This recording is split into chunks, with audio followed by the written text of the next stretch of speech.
ഞാൻ നിങ്ങളുടെ ബിന്ദു ടീച്ചറാണ്. നമ്മളിന്ന് റിവിഷൻ ടോപ്പിക്കിൽ ഫസ്റ്റ് ചാപ്റ്ററിൻ്റെ സെക്കൻഡ് പാർട്ടാണ് എടുക്കുന്നത്. ശ്രദ്ധിച്ചു കണ്ടോണം, നമുക്ക് സർക്കിൾസ് ഒക്കെ വരയ്ക്കാനുണ്ടാവും. അപ്പോൾ സർക്കിൾ എന്ന് പറഞ്ഞാൽ അറിയാമല്ലോ, എന്താ സർക്കിൾ നിങ്ങൾ കേട്ടിട്ടുണ്ടോ? സർക്കിൾ ഇവിടെ കുട്ടികൾ സർക്കിൾ വരയ്ക്കുന്ന ഒരു ശ്രമമൊക്കെ നടത്തുന്നത് കാണാം. ഇവിടെ ഈ പയ്യൻ ഇതുണ്ടോ, ഈ കാലുപയോഗിച്ച് ഒരു സർക്കിൾ വരയ്ക്കുന്നുണ്ട്. അപ്പോൾ സർക്കിൾ വരയ്ക്കാനായിട്ട് നമ്മൾ ഉപയോഗിക്കുന്ന ഉപകരണമാണ് എന്ത്? ഈ കോമ്പസ്. കോമ്പസ് എന്ന് പറയുന്നത് നിങ്ങളുടെ എല്ലാ കൈവശം ഉണ്ടാവും അല്ലേ? ഇൻസ്ട്രുമെന്റ് ബോക്സ് നിങ്ങളുടെ കയ്യിലുണ്ടാവും. അപ്പോൾ ഇത് ഉപയോഗിച്ചിട്ടാണ് നമ്മൾ എന്ത് ചെയ്യുന്നത്? നമ്മൾ സർക്കിൾ വരയ്ക്കുന്നത്. സർക്കിൾ വരയ്ക്കാൻ പോകുമ്പോൾ നമ്മൾ ആദ്യം ശ്രദ്ധിക്കേണ്ട കാര്യം ഇതുണ്ടോ, ഈ ഒരു കോമ്പസ് ആദ്യം നമ്മളിങ്ങനെ ചേർത്ത് വെച്ചതിന് ശേഷം ഈ പെൻസിൽ ഇതിനുള്ളിലൂടെ കയറ്റുമ്പോൾ ഒരു കാര്യം ശ്രദ്ധിക്കേണ്ടത്, നിങ്ങൾ ഇങ്ങനെ ഇറക്കിയോ അല്ലെങ്കിൽ സ്വല്പം കയറ്റിയോ ഇങ്ങനെയൊന്നും വെച്ചിട്ട് ഇത് ടൈറ്റ് ചെയ്യരുത്. നമ്മളിങ്ങനെ ടൈറ്റ് ചെയ്യണം, ഒരേ സ്ട്രെയിറ്റ് ലൈനിൽ വെച്ചിട്ട് അത് വേണമെങ്കിൽ നിലത്തൊന്ന് വെച്ച് ഉറപ്പിച്ച് ഒരേപോലെ ആണോ എന്നൊന്ന് കൺഫേം ചെയ്തതിന് ശേഷം മാത്രം ഇത് ടൈറ്റ് ചെയ്യാം.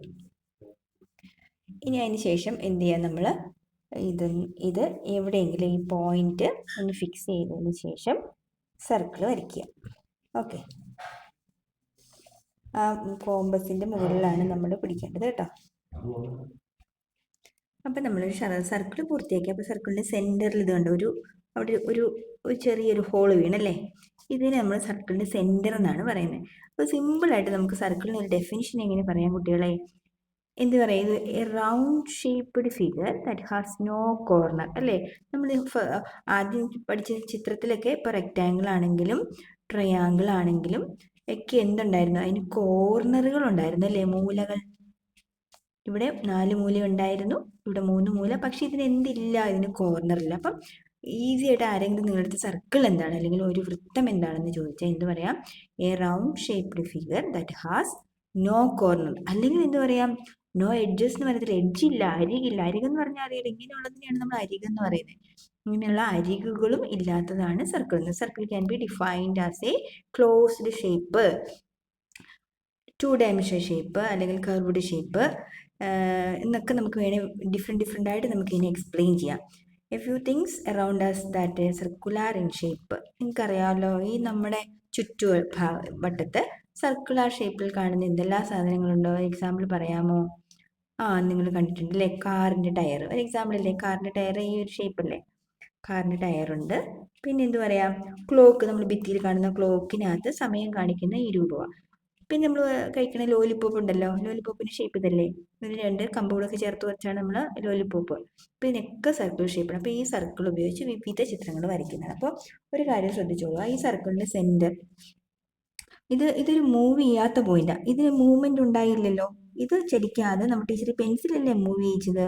അപ്പം സർക്കിളിന്റെ അൺമൂവിങ് പോയിന്റ് മുതൽ മൂവിങ് പോയിന്റ് വരെയുള്ള ഈ ലെങ്ത് എപ്പോഴും ഈക്വൽ ആയിരിക്കും കേട്ടോ. അപ്പം നമ്മൾ ആ ലെങ്തിനെ നമുക്കൊന്ന് ജസ്റ്റ് ഒന്ന് വരച്ചെടുക്കാം.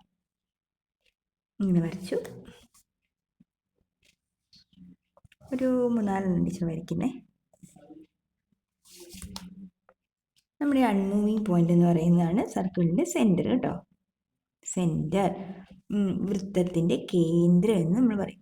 ഓക്കെ, വൃത്തത്തിൻ്റെ ഈ വട്ടത്തിൻ്റെ നടുവിൽ അനങ്ങാതിരുന്ന ഈ പോയിന്റാണ് വൃത്തത്തിൻ്റെ കേന്ദ്രം അഥവാ സെൻറ്റർ. ഈ മൂവ് ചെയ്ത പോയിന്റ് വരെയുള്ള ഈ നീളം സെയിം ആണോ എന്ന് നമുക്ക് നോക്കിയാലോ, ഒന്ന് പരിശോധിച്ച് നോക്കാം അല്ലേ? ലെങ്ത് ടീച്ചർ മെഷർ ചെയ്തു. 1 മുതൽ കറക്റ്റ് എത്രയുണ്ടത്? 4 cm അല്ലേ? ഇവിടുന്ന് ഇവിടെ വരെയുള്ള ദൂരം 4 cm ആണ്. ഇവിടുന്ന് ഇവിടെ വരെയുള്ള ദൂരം എത്ര നോക്കാം? ഇവിടുന്ന് ഇവിടെ വരെയുള്ള ദൂരവും 4 cm ആണ്. ഇവിടുന്ന് ഇവിടെ വരെയുള്ള ദൂരവും കണ്ടോ 4 cm തന്നെയാണ്. അപ്പോൾ ഈ ലെങ്തിനെ നമ്മൾ വിളിക്കുന്ന പേരാണ് റേഡിയസ്. എന്താണ്? റേഡിയസ്. മലയാളത്തിൽ നമ്മൾ പറയുന്ന പേരാണ് ആരം. എന്താണ് ആരം? വൃത്തത്തിൻ്റെ കേന്ദ്രം മുതൽ വൃത്തത്തിൻ്റെ ഈ മൂവിങ് പോയിന്റ്, ഈ പരിധി വരെയുള്ള ദൂരമാണ് ആരം അഥവാ റേഡിയസ്. റേഡിയസ് ഇഷ്ടംപോലെ ഈ സർക്കിളിൽ വരയ്ക്കാം, അതിനെല്ലാം ഒരേ നീളവുമായിരിക്കും.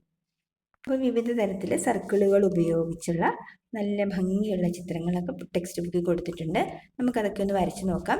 എക്സാമിന് ഒരു കാര്യം ശ്രദ്ധിച്ചോണം, എന്താണ് ഈ മോഡലിൽ നല്ല ഭംഗിയായിട്ടുള്ള ചിത്രങ്ങൾ നമ്മൾ ഇപ്പോൾ ഓണമൊക്കെ അല്ലേ വരുന്നത്, അപ്പം അത്തപ്പൂക്കളം ഇടാനായിട്ട് നമ്മൾ വിവിധ തരത്തിലുള്ള വട്ടത്തിലോ ചിത്രങ്ങൾ വരയ്ക്കാറുണ്ടല്ലോ. അപ്പോൾ ആ മോഡലിലൊക്കെ ക്വസ്റ്റ്യൻസ് വരാൻ സാധ്യത. അപ്പോൾ ഇതിനകത്ത് 1-2 ചിത്രങ്ങൾ നമുക്ക് വരച്ച് നോക്കാം. ഫസ്റ്റ് നമുക്ക് ഈ ചിത്രം ഒന്ന് വരച്ച് നോക്കാം അല്ലേ. ആദ്യം നമുക്ക് അതിന് എന്ത് വേണം, ഒരു സ്ക്വയർ വേണം. എല്ലാവരും നോട്ട്ബുക്കിൽ എടുത്ത് സ്ക്വയർ ഒന്ന് വരച്ച് ടീച്ചറും ആ കൂടെ വരയ്ക്കാം. ടീച്ചർ സ്ക്വയർ വരയ്ക്കാൻ വേണ്ടി 4 സെൻറ്റിമീറ്റർ ലെങ്ത്തിൽ ഒരു ലൈൻ വരച്ചിട്ടുണ്ട്. നമുക്ക് സ്ക്വയർ വരയ്ക്കണമെങ്കിൽ മുകളിലേക്ക് എന്ത് തന്നെ വേണം, 4 cm വേണം. ടീച്ചർ ഇന്നലെ കാണിച്ചു തന്നില്ല, ഈ സൈഡിലും വെച്ച് 4 cm എടുക്കണം. ഈ സൈഡിൽ വെച്ച് എന്ത് ചെയ്യണം, ആ കുത്തിനെയുള്ള പൊക്കം വരുന്ന ആ സെറ്റ് സ്ക്വയറിൻ്റെ മൂല ഉപയോഗിച്ച് 4 cm വരയ്ക്കുക. പെട്ടെന്ന് ചെയ്യണേ. അപ്പം ടീച്ചർ അത് വരച്ച് പൂർത്തിയാക്കി. നിങ്ങൾ വരച്ച് പൂർത്തിയാക്കിയോ നോക്കണേ. ഇനി നമ്മൾ എന്ത് ചെയ്യുക, ഇവിടുന്ന് 2 സെൻറ്റിമീറ്റർ മെഷർമെൻറ്റിൽ ഇതിൻ്റെ ഹാഫ് എടുക്കുക. കറക്റ്റ് പകുതി, 4ൻ്റെ പകുതി 2 അല്ലേ. എന്നിട്ട് എല്ലാ എൻഡിൽ നിന്നും നമ്മൾ ഈ 2 സെൻറ്റിമീറ്റർ മെഷർ ചെയ്തതിന് ശേഷം നമ്മൾ ഈ സെൻറ്റർ പോയിന്റ്, ഇവിടെ നിന്ന് സെൻറ്ററിൽ കൂടി 2 പോയിന്റുകൾ തമ്മിൽ 2 അടയാളപ്പെടുത്തി ആ പോയിന്റുകൾ തമ്മിൽ ജോയിൻ ചെയ്ത് ലൈറ്റായിട്ട്, വലിയ കട്ടിയില്ലാതെ ലൈറ്റായിട്ട് നമ്മളൊരു ലൈൻ വരയ്ക്കുക കേട്ടോ. എന്തിനാണെന്നറിയോ, ഈ സെൻറ്റർ പോയിന്റ് കിട്ടാൻ വേണ്ടിയാണേ. ഇത് ഇവിടെ നിന്നും 2 cm എടുത്തിട്ടുണ്ടല്ലോ. അങ്ങനെ തന്നെ ചെയ്യണം, കൃത്യമായിട്ട് ടീച്ചറുടെ കൂടെ ചെയ്യണം. വീഡിയോ പോസ് ചെയ്ത് വെച്ചിട്ട് ചെയ്യണം. അപ്പോൾ നമുക്ക് സെൻറ്റർ പോയിന്റ് കിട്ടി. ഈ സെൻറ്റർ പോയിന്റ് വെച്ചിട്ട്, ഈ സെൻറ്റർ പോയിന്റിനേക്കാളും പ്രധാനം ഈ കോർണറും ഈ പോയിന്റുമാണ്. ഈ പോയിന്റിലേക്ക് പെൻസിൽ നമ്മൾ ജോയിൻ ചെയ്തിട്ട് എന്ത് ചെയ്യുക, ഒരു സർക്കിളിൻ്റെ പാർട്ടിനെ നമ്മൾ പറയുന്ന ആർക്ക് എന്നാണ് കേട്ടോ. ഒരു ആർക്ക് വരയ്ക്കുന്നു. അതുപോലെ എന്ത് ചെയ്യുക, 4 കോർണറിൽ നിന്നും നമ്മൾ എന്ത് ചെയ്യുന്നു, ആർക്ക് വരയ്ക്കുന്നു. മനസ്സിലായോ എല്ലാവർക്കും? എന്നാൽ ചെയ്ത് നോക്കിക്കേ, ടീച്ചറുടെ ഒപ്പം ചെയ്തോ. 4 കോർണറിൽ നമ്മൾ എന്ത് ചെയ്യുന്നു, സർക്കിളിൻ്റെ പാർട്ട്, ഒരു ആർക്ക് അല്ലെ, ഒരു ചാപം വരച്ച് പൂർത്തിയാക്കുക. ഇനി എന്ത് ചെയ്യുക, നല്ല ഭംഗിയായിട്ട് നമ്മൾ ഷെയ്ഡ് ചെയ്ത് എടുക്കണം. പുസ്തകത്തിൽ പറഞ്ഞിരിക്കുന്ന കളർ യെല്ലോയും ബ്ലൂ ആണ്. നിങ്ങൾക്ക് ഇഷ്ടമുള്ള കളർ കോമ്പിനേഷൻ കൊടുത്തോ കേട്ടോ. ടീച്ചർ ഒരു ചുമപ്പ്, പിന്നെ ഒരു ടീഷർട്ടിൽ ഒരു ബ്ലൂ ആണുള്ളത്. ചുമപ്പും ബ്ലൂവും കൊടുക്കാമെന്ന് വിചാരിക്കുന്നു. നിങ്ങൾക്ക് ഇഷ്ടമുള്ള കോമ്പിനേഷൻ കൊടുത്തോ കേട്ടോ. ആദ്യം നമ്മൾ ഈ എഡ്ജുകൾ എന്ത് ചെയ്യുക, ഭംഗിയാക്കണം. എഡ്ജ് ഭംഗിയാക്കിയിട്ട് വേണം നടുക്കൂടെ വരയ്ക്കാൻ. അല്ലെങ്കിൽ നിങ്ങൾ ചിലപ്പോൾ ആദ്യമേ കയറി നടുവിൽ നിന്ന് ചെയ്തു വന്നാൽ ചിലപ്പോൾ നമുക്ക് ആ ഫിനിഷിങ് കിട്ടത്തില്ല. ഫിനിഷിങ് കിട്ടണമെങ്കിൽ എഡ്ജുകൾ ആദ്യം ഭംഗിയാക്കുക കേട്ടോ. പുറത്ത് പോകാതെ എഡ്ജ് കറക്റ്റാക്കി എടുക്കുക. കാണുന്നുണ്ട് ടീച്ചർ ചെയ്യുന്ന പോലെ. അങ്ങനെ തന്നെ ചെയ്തിട്ട് പിന്നെ നടുവിൽ വേഗം ചെയ്യാൻ പറ്റും. അപ്പോൾ എന്തെങ്കിലുമൊക്കെ കളറ് പരീക്ഷയ്ക്ക് കൊണ്ടുവന്ന കാര്യം മറക്കരുത് കേട്ടോ. വേഗം ചെയ്തോ ടീച്ചറുടെ ഒപ്പം. ഭാഗം ടീച്ചർ കംപ്ലീറ്റ് ചെയ്ത് കഴിഞ്ഞു വരുന്നു. നിങ്ങളും ചെയ്യുന്നുണ്ടാവുമെന്ന് വിചാരിക്കുന്നു. അങ്ങനെ നമ്മൾ നല്ല ഭംഗിയായിട്ട് ആ ഭാഗം ക്ലിയർ ചെയ്തതിന് ശേഷം പിന്നെ നമ്മൾ ഏത് ഭാഗമാണ് ചെയ്യേണ്ടത്, നടുവിലത്തെ ഭാഗം നിങ്ങൾക്ക് ഇഷ്ടമുള്ളത് കളർ കോമ്പിനേഷൻ നന്നായിട്ട് നോക്കി ചെയ്യണേ. എന്ന് ടീച്ചർ ഒരു ബ്ലൂ കൊടുത്ത് നോക്കാം. നോക്കട്ടെ നല്ലതാണ് പോകുന്നത്. എല്ലാവരും അത് ചെയ്ത് നോക്കണം. ഓക്കെ, അങ്ങനെ ഇത് ഒരു മാച്ചിങ് ആയിട്ടുള്ളൊരു കളർ ചേർത്ത് നിങ്ങൾ അത് ഫിനിഷ് ചെയ്യാം. അടുത്ത നമുക്ക് ഈ സർക്കിൾ ഒന്ന് വരച്ച് നോക്കാം. ഓക്കെ, ഫസ്റ്റ് നമ്മൾ ഈ സ്കെയിലിൽ ഒരു 4 സെൻറ്റിമീറ്റർ നീളമുള്ള ഒരു സർക്കിൾ ഒരു റേഡിയസ് മെഷർ ചെയ്തെടുക്കുക. 4 സെൻറ്റിമീറ്റർ മെഷർ ചെയ്തെടുക്കുന്നു. ഓക്കെ,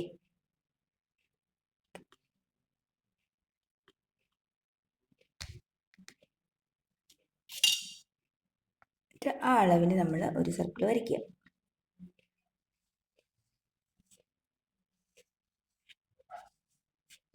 ഇനി നമ്മൾ എന്ത് ചെയ്യുന്നറിയോ, ഒരു സ്ട്രെയിറ്റ് ലൈൻ, അതായത്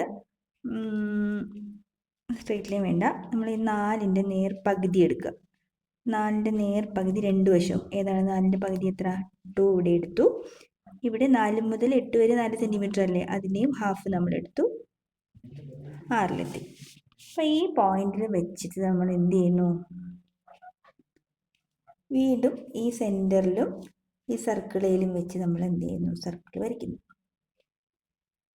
നമ്മൾ ആ മിഡിൽ പോയിന്റിൽ ഈ മിഡിൽ പോയിന്റിലും വെച്ച് ചെറിയ 2 സർക്കിൾസ് നമ്മൾ ഇവിടെ ഫോം ചെയ്തു. ഇനി എന്ത് ചെയ്യുക, ഈ ചിത്രത്തിൽ കാണിച്ചിരിക്കുന്നത് പോലെ ഇത് ഫുള്ളായിട്ട് നമ്മൾ ബ്ലാക്ക് കളർ അടിക്കുന്നു, ഇത് ഫുള്ളായിട്ട് റെഡ് കളർ അടിക്കുന്നു.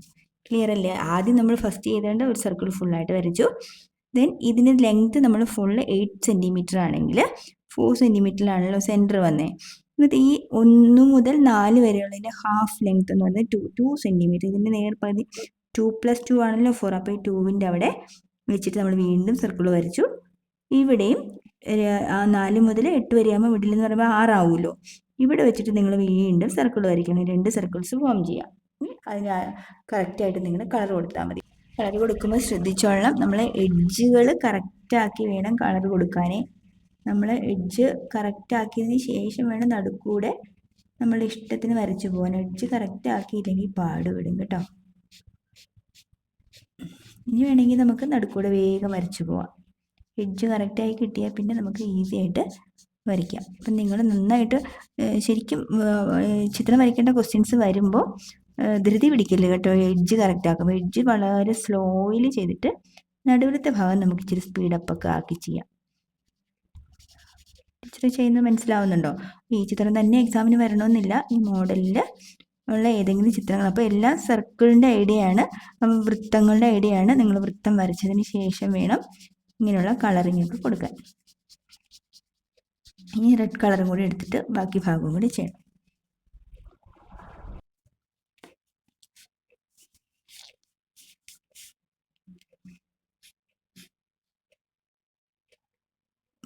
സൈഡ് കറക്റ്റ് ആക്കുക, പുറത്തേക്ക് പോകാതെ ശ്രദ്ധിച്ചോണേ.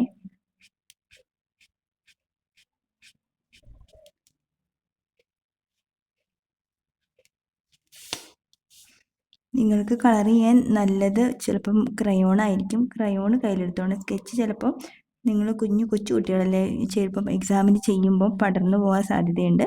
അതുകൊണ്ട് ക്രയോൺ എടുത്തോ. എഡ്ജ് ശരിയാക്കാൻ വേണ്ടി ക്രയോൺ ഒന്ന് ജസ്റ്റ് പെൻസിൽ കട്ടർ ഉപയോഗിച്ചൊന്ന് കട്ട് ചെയ്തിട്ട് ചെയ്താൽ നിങ്ങൾക്ക് കുറച്ചുകൂടി വൃത്തിയായി കിട്ടും കേട്ടോ.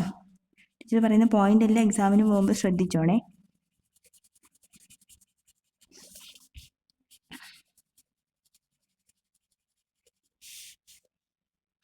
അപ്പോൾ നമ്മുടെ ചിത്രം പൂർത്തിയായി. അപ്പോൾ ഈ രീതിയിൽ മറ്റുള്ള ചിത്രങ്ങളും സർക്കിൾസിൻ്റെ ഐഡിയ ഉപയോഗിച്ച് ചെയ്യണം. Okay, good.